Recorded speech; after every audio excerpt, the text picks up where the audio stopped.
বিগত 1.5 মাস ধরে আমি অসুস্থ, মানে একটার পর একটা হয়ে যাচ্ছে। সংসারের কাজগুলো ঠিকঠাক মতন করতে পারছি এখন, তবে মাঝপথে দুবার এমন অসুবিধা হয়ে গেছিল যে সংসারের কাজ তো দূরের কথা, 1 গ্লাস জলও নিজের হাতে করে খেতে পারতাম না। কিন্তু আমার একটাই সমস্যা, ওষুধ আমার একদমই খেতে ইচ্ছা করছে না।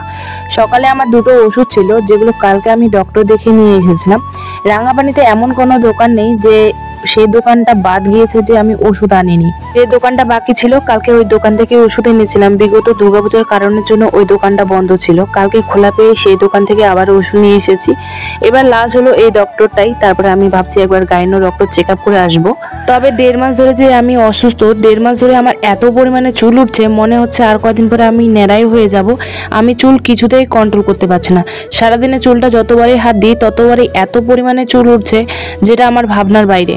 আগে আমার চুল দেখে অনেকেই প্রশংসা করতো, এবং যে আমার স্কুলের বান্ধবীগুলো আমার চুলে যে কত রকম ডিজাইন করতো, সেই বান্ধবীদের সামনেই এখন আমার চুল খোলা রাখতে লজ্জা লাগে। এত পরিমাণে হেয়ার ফল হয়েছে যে চুলগুলো ছাড়তেও প্রচন্ড খারাপ লাগে। এখন যাবো শুভকে আনতে, তার আগে তো রেডি সেডি হয়ে নিলাম, এবার তালা মেরে তারপরে বেরিয়ে যাব। এর আগের ব্লগে তোমাদেরকে আমি বলেছিলাম না যে আমি হয়তো 1.5 বছরে এই একাকিত্ব সংসারে এতটাও অসুস্থ হইনি, কিন্তু এই প্রথমবার এত পরিমাণে অসুস্থ হয়ে পড়ে গেছিলাম যে আমি নিজেও কোনো কিছু করতে পারিনি, তার মধ্যেও আমার ছেলেটাও। মানে আমি যখন সুস্থ হচ্ছি ও পড়ে যাচ্ছে, আর ও যখন সুস্থ হচ্ছে আমি পড়ে যাচ্ছি। জানি না কি হয়েছে, এত ডাক্তার এত ওষুধ খাওয়ানোর পরেও যদি আমি সুস্থ না হই তাহলে কিছু একটা করতে হবে। চলো এবার স্কুল আনতে যাচ্ছি। যদিও রাস্তা দিয়ে ভিডিও করতে আমার লজ্জা লাগে, জানি না কেন, তবে এখন থেকে চেষ্টা করছি। ঘরের ব্লগ দেখতে তোমরা হয়তো অনেকেই বোরিং হয়েই যাচ্ছ। স্কুল থেকে আসার সাথে সাথে হাত মুখ ধুয়ে কাপড়গুলো চেঞ্জ করে আগে খাবো। শুভকে বলছিলাম বাবা তুমি কি খাবে, আমার খুব খিদে পেয়েছে, তারপরে আমি তোমাকে স্নানটা করাবো। শুভর স্কুল টিফিনে সবসময় ভারী খাবার থাকে বলে ও এসে সাথে সাথে একদম খেতে চায় না, তাই ওকে কিছুটা খেলতে দিই, তার সাথে সাথে আমি কিছু কাজ করে নিই, তারপরে ওকে আমি খেতে দিই।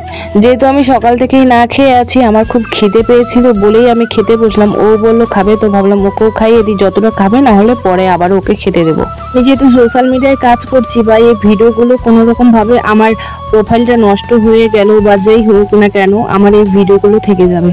মাঝে মাঝে এমনও মনে হয় আমার সব পরিস্থিতি এই ভিডিওর মাধ্যমে তুলে ধরি, যেহেতু বড় হয়ে আমার ছেলে দেখতে পারে তার মায়ের এই জার্নিটা। ছোটবেলায় ওকে হয়তো আমি একা সামলেছি, বড় হয়ে হয়তো এই কথাটা ও নাই বিশ্বাস করতে পারে। মাঝে মাঝে এটাই মনে হয় আমার এই জার্নিটা, এই ভিডিওগুলো থেকে যাক, ও যেন বড় হয়ে দেখতে পারে, কেউ ভুল বোঝালো ও যেন এটা সেটা একদমই বিশ্বাস করতে না পারে যে আমার মা ভুল নয়, বা যে যারা মিথ্যা কথা বড় হলে কেউ বলবেই তার ভালোবাসা বা তাকে ভালোবাসবে, সেটার জন্যই আমি চাই আমার এই ভিডিওগুলো থেকে যাক আজীবন।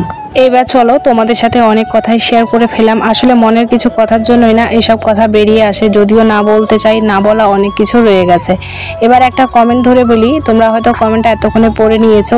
এই কমেন্টটা পেয়ে যে কতটা উৎসাহ পেয়েছি বা কতটা যে কি করেছি, সত্যি কথা বলতে ভাবনার বাইরে।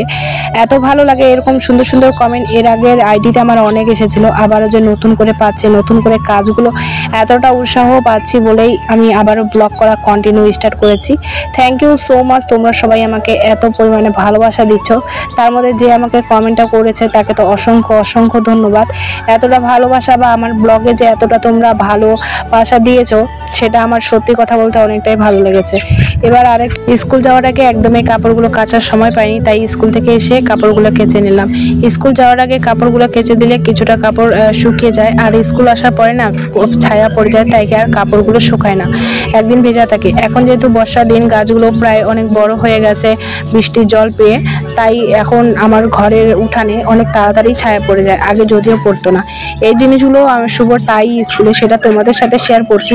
এই জিনিসগুলো কি কারণের জন্য জানি তিলা ফুটে গেছিল, আর যেগুলো এখন 1 সপ্তাহ পর পর না ধুলে এত পরিমাণে কালো কালো হয়ে থাকে যে খুবই বাজে দেখায়।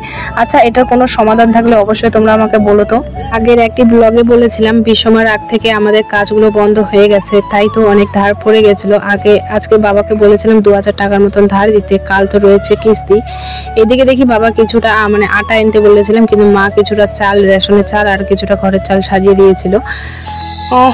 এটা দুধ, এবার অল্প দুধ হয়, বেশি দুধ হয় না। সুপার প্রজেক্ট করেছিলাম, দেখো।